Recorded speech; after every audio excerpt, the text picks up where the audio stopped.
Mom, I can't take it anymore.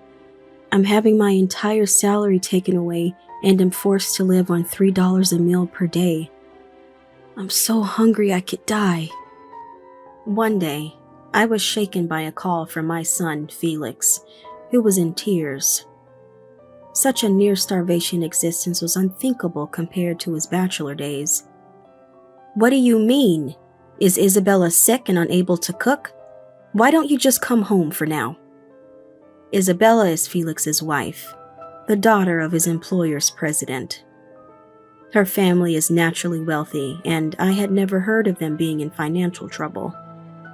Yet, why has he fallen into such a situation? Felix himself doesn't understand the cause, and it has been like this for the past 1 to 2 months. I urged him to leave that house immediately and return home, but Felix stubbornly refuses. But I love Isabella and our daughter, Charlotte, too. Temporarily, I decided to prepare some parcels for Felix and secretly sent him some money. A month passed, and Felix called to say he was coming home with Charlotte. Sensing something was not right, I waited at home that evening, holding my mobile phone tightly, when suddenly the doorbell rang. I leaped from the living room chair and rushed to open the front door. "Felix! Charlotte!" I was fully expecting them to be there, but it was Charlotte standing there, looking surprised. She was wearing the glowing pajamas I had bought her as a birthday present. As I embraced her, I felt her arms were thin, and her body was frail. Felix was nowhere to be seen. As I had been intently looking at Charlotte, I felt a presence behind her, and turned to look. There stood Isabella, with a creepy smile on her face. My name is Chloe, a 58-year-old housewife. I've loved eating since my student days, often having pizza and donuts for snacks, in addition to 3 meals a day. This habit didn't change even as an adult, as eating became a way to relieve stress, leading to me gradually becoming plump. While the women around me dieting for marriage were all slim and beautiful, I sometimes felt depressed, feeling like a balloon. At one party, it seemed clear that the men were avoiding me. However, one slim man came up to me. "Chloe, would you like to go out for a meal with me sometime?" Me? In stark contrast to me, the slim man was named James, who would later become my husband. After dining out together about 3 times, on our 3rd date, we agreed to enter a relationship with marriage in mind. "Chloe, you're cute, especially when you're eating." James would say this every time we went out to eat, and he always positively accepted that I ate more food than him. Since I worked in sales at a department store, it was often difficult to find time to meet with James.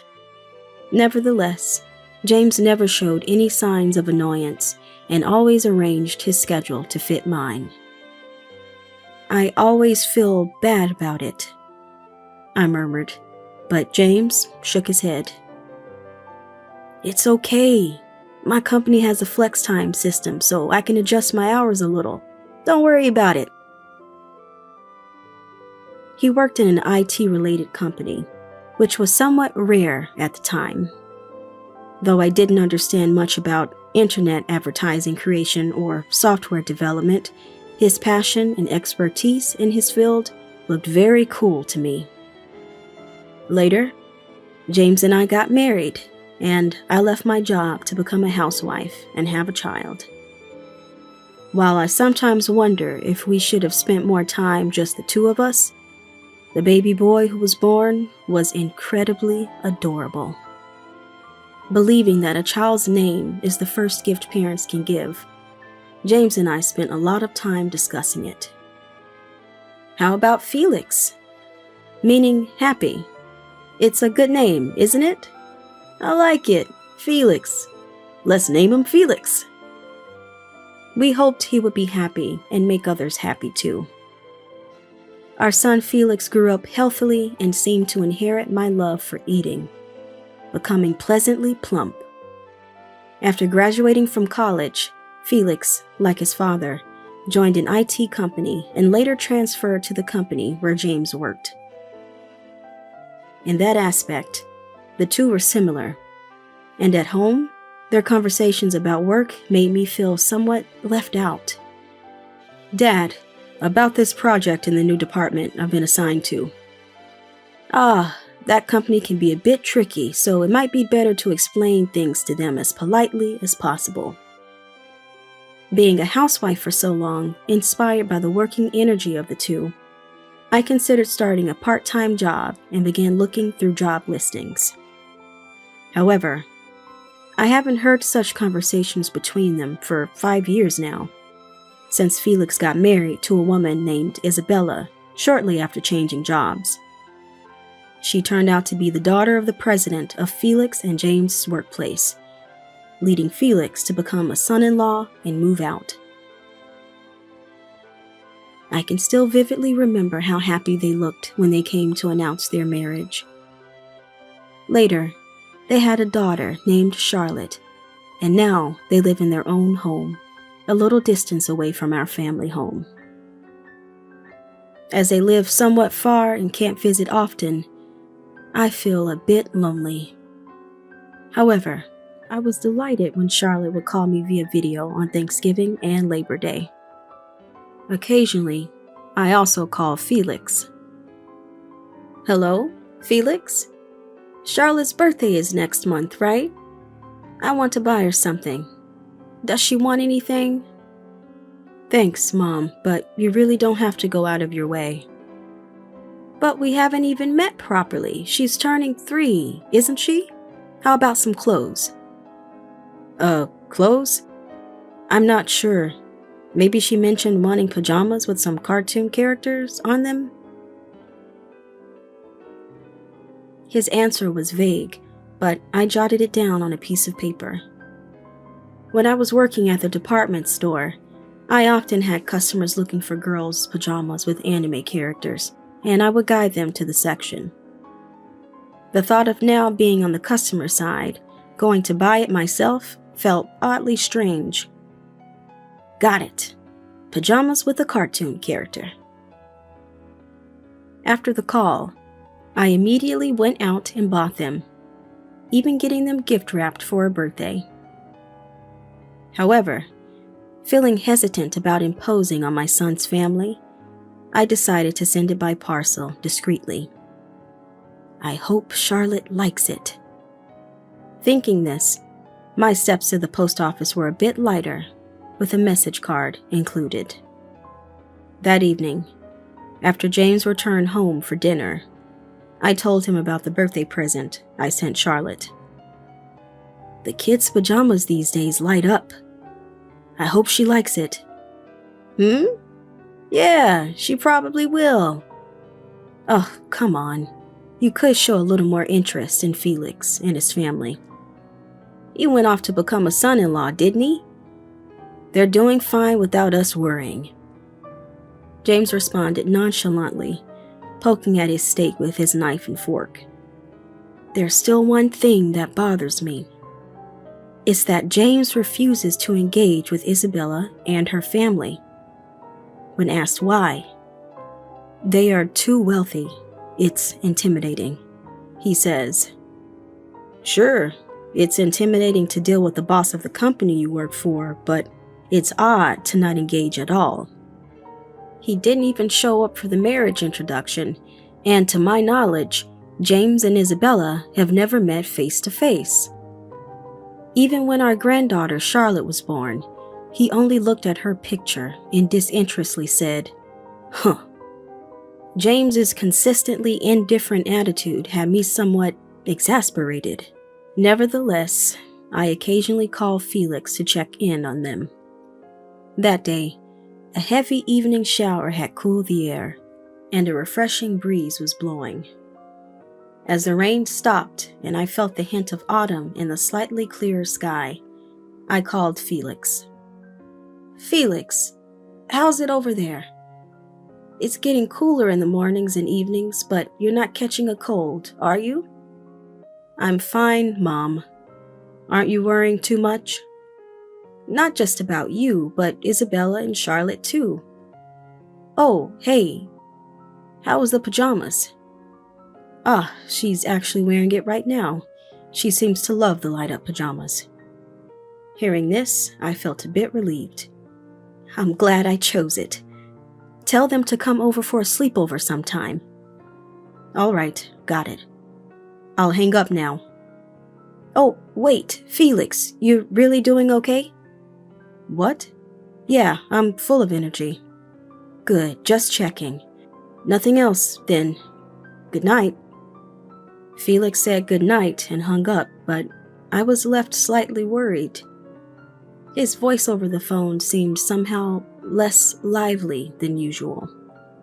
It might have been just my imagination, but as a mother who had watched over him for nearly half his life, I couldn't shake the feeling that Felix was in distress. Trying to discuss this with James only yielded his usual indifferent response. You think he's weak just from a phone call? You're worrying too much. That may be true, but I do hope it's just my imagination. However, it turned out my intuition was correct when Felix called me one day. It was unusual for him to call during the day, and as I answered, I could hear him sniffling. Felix? Is that you? What's wrong? Are you okay? I feared he might have been in an accident or injured, or something had happened to Isabella or Charlotte. Filled with various thoughts and enveloped in anxiety, Felix cried out, Mom, I can't take it anymore. All my salary is taken, and I'm forced to live on $3 a meal per day. I'm so hungry I feel like I'm going to die. The words, 1 meal a day, shook me deeply. Such a near-starvation existence was unthinkable compared to his bachelor days. What do you mean? Is Isabella sick and can't cook? Why don't you just come home for now? In a weak voice, Felix said, It's not that. Really, Isabella is fine, and Charlotte too. But lately, it's always just salad, bread, and water for me.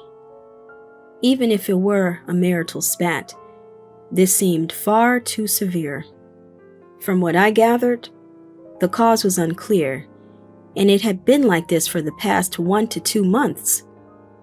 I told him to leave that house immediately and come back home, but Felix stubbornly refused. But I love Isabella, and Charlotte too. Then I'll send you some instant ramen or bread by mail. Thus, I decided to prepare a parcel for Felix and secretly send him some supplies. What a strange situation, I thought. Isabella's family is wealthy, to put it mildly. Their wedding in Hawaii was a lavish affair for 100 guests. Yet, why would they take all of Felix's salary and force him into living on $3 a day? Greedy and clingy, that's what they are, James said dismissively, looking displeased. I decided to ignore his apparent resentment towards the wealthy and finished washing the dishes after dinner. I couldn't understand why he was so averse to discussing Isabella's family. I puffed my cheeks out in a bit of frustration, but James didn't care.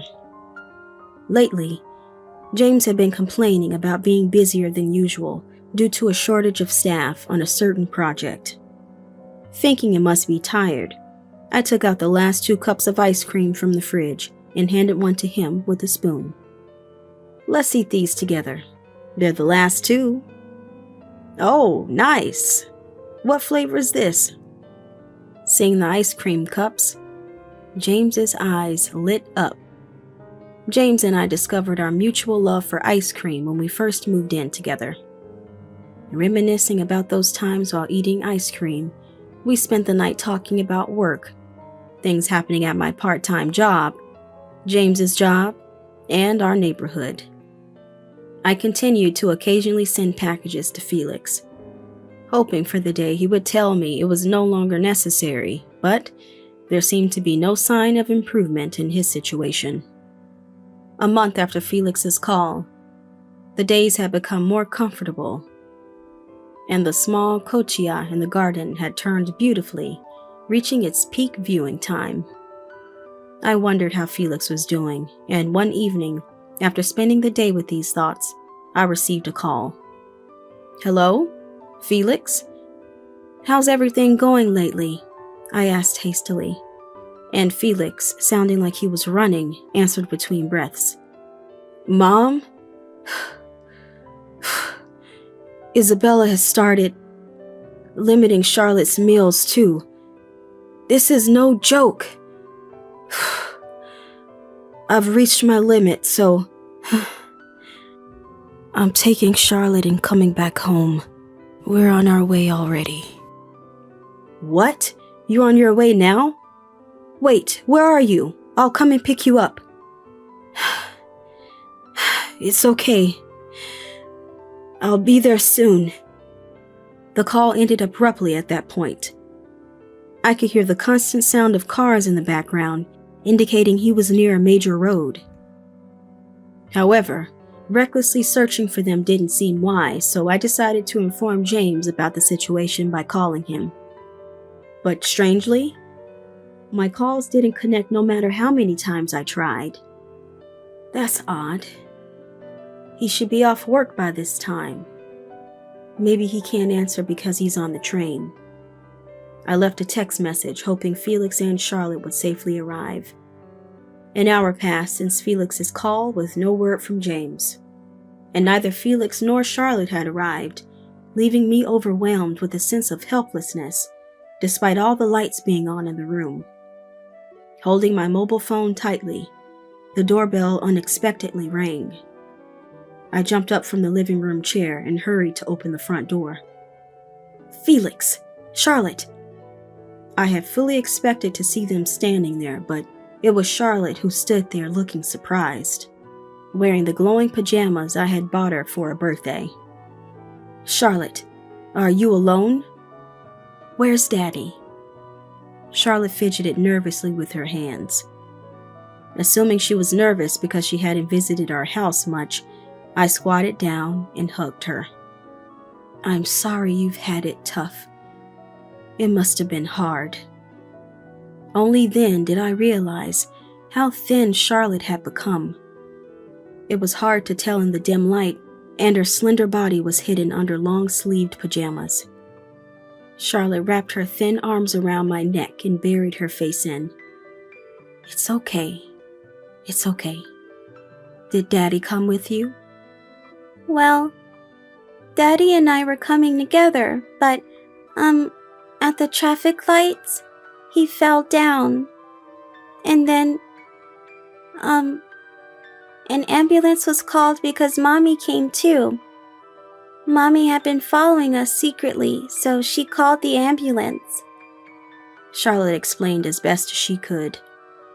I was impressed by how well she could speak, but I was surprised by the mention of Mommy. Mommy referred to Isabella, indicating she had come here too. It must have been during that awkward end to the call that he fell. Perhaps having hardly eaten, he had collapsed from exhaustion. I had been intently watching Charlotte, but feeling a presence behind her, I turned to look. There stood Isabella, with a sinister smile on her face. Dressed casually in a well-worn top, bottoms, and sneakers, as if she too had hurried over. However, her expression was one of searching, seeking something as she scanned the surroundings and peered into the house through the wide-open entrance door. She then turned her gaze to me and said, "Excuse me, is James not here? I'd like to see him." "What? Why would you want to see James?" I was baffled. Her husband was supposed to be Felix, who I thought was currently being transported in an ambulance. Why had she come to our house without accompanying him? As I stood there confused, James returned home, opened the entrance door, and looked surprised to see her. "What? Isabella, why are you here?" "Wow, James, you're just getting home now? How hard-working." "Don't come here." James stepped back in a panic as Isabella, with a coquettish voice, moved closer to him. It seemed James knew Isabella. I was filled with even more questions, wondering how James and Isabella knew each other. "What's going on? James, explain." She's... that..." Seeing James struggle for words, which was unlike him, I was convinced there was something more.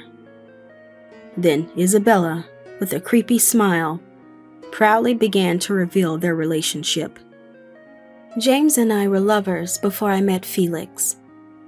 But no matter how much I begged him to leave his wife and marry me, he just wouldn't. Right, James?" "That's not true. I don't know you at all."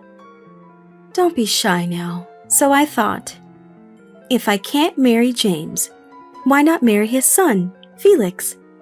That way, we could still be a family. I'm such a genius. Isabella revealed my husband's alleged affair without a hint of remorse, still smiling wickedly. James looked pale, desperately denying it to me. "It's not true, Chloe. Believe me, I have nothing to do with this woman." Before I could say anything, Isabella quickly interjected. "What's not true? We went on dates, traveled together, went to theme parks, and then, when I got pregnant with Felix's child, you started avoiding me like you didn't even want to see me." "I never did that. That's your delusion." "Huh? Is that so? Then all those business trips you said you were on were actually affairs. That's why you said you didn't want to meet Isabella or her parents." "That's not true. It was really for business. Chloe, can't you trust me? Does this crazy woman have any proof?" Asked about proof, I had just been informed of these facts. While it's risky to fully believe Isabella's words, considering James's indifferent attitude towards Isabella's parents, it doesn't seem entirely implausible.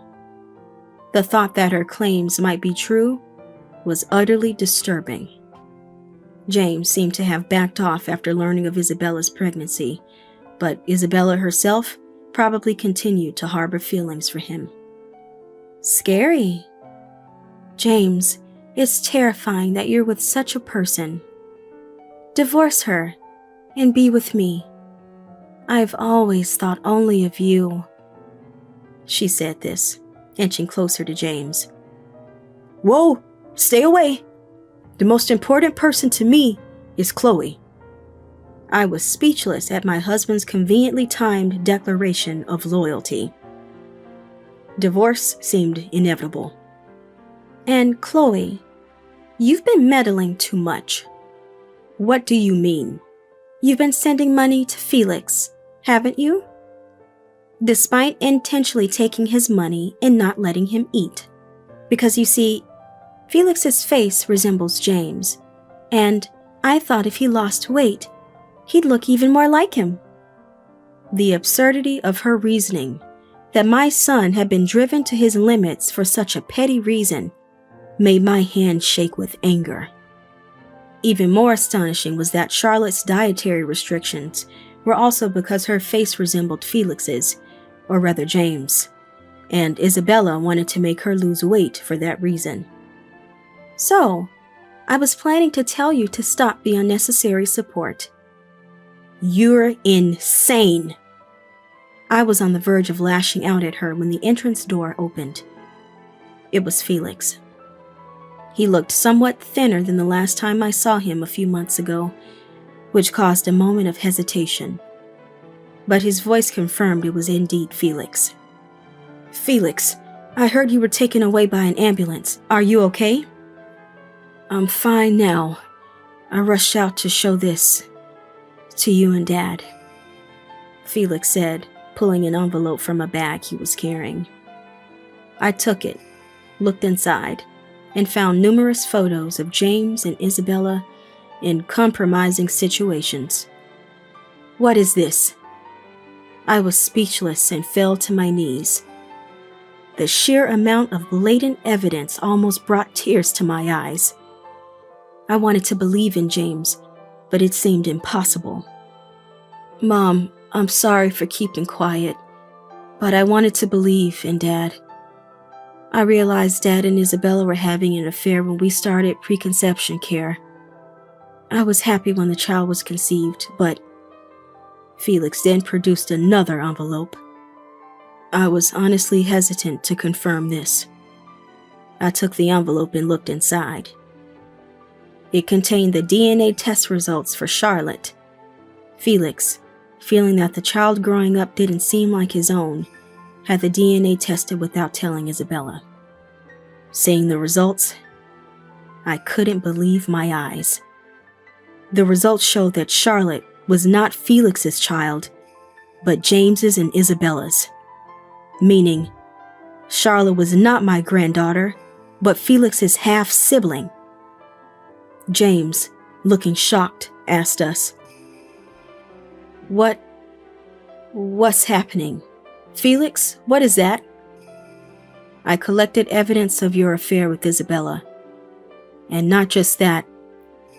Charlotte is your and Isabella's child, not mine. I can't believe you would go after my wife. I'm disillusioned. What? In contrast to James, who was too shocked to speak further, Isabella seemed delighted. Really? Charlotte is James's child? She exclaimed joyfully, and ran toward Charlotte, reaching out to hug her. This child is James's. Come, let's live with James. I quickly brushed her hand away and shielded Charlotte. Do you even realize what you've done to this child? Not feeding her. What kind of mother are you? She's my child. I can do whatever I want with her, right? Give her back to me. Children are not objects. You should be ashamed. How annoying. Don't interfere. I'll live happily with James and Charlotte. Isabella grabbed a small cochia pot nearby and swung it towards me and Charlotte. I instinctively hid Charlotte in my arms and closed my eyes tightly as Isabella brought down the pot. Stop! Felix, putting his body between Isabella and us to stop her, intervened. Mom, call the police. Isabella, just stop. No, let go. While they struggled, I used my mobile phone to call the police. After explaining the situation, a patrol car arrived soon from the nearby station, calming the scene for the moment. The next day, Isabella's scandal reached her biological father. Her parents were shocked and confirmed the story with me and Felix. We told them everything, including Isabella's affair with James and the DNA results for Charlotte. This led James to confront Isabella's father, his boss, who became furious upon meeting and grabbed James by the collar. The unexpected action caused a stir among everyone, but the boss took a deep breath and seemed to finally calm down. It must have been hard for him to stay silent after his daughter Isabella had crossed the line. With furrowed brows and an angry expression, he directly fired him at the meeting. He also disowned Isabella. I have no need for a daughter who commits adultery, he coldly stated. James faced embarrassment at work and spent about 2 weeks handling his resignation and packing his belongings before going on paid leave. However, what awaited him upon his return was a divorce petition from me. There was no room for discussion after his affair with the married Isabella. James begged tearfully, but I dismissed him, saying, "It's over. I've had enough of you." Felix also presented Isabella with divorce papers, which she readily accepted. Felix decided to take custody of Charlotte and moved back home with me. We sold the old house, which now stands empty. Isabella, thinking she could be with James, ended up being arrested for her relentless pursuit. As for me, I started living with Felix and Charlotte in the place we moved to. We play in the park close to our rented apartment, collecting ginkgo leaves with Charlotte. Felix has transitioned to freelancing, switching to work that can be done from home. Around lunchtime, I receive a text from Felix. "Shall we go out to eat today?" It seems our income has slightly increased compared to when he was employed, allowing us occasionally to go out as a family. I call out to Charlotte and hold her hand as we walk back home. "Let's go out today," I say, and Charlotte smiles, showing her cute little teeth. Healed by that smile, both Felix and I feel happiness in our lives.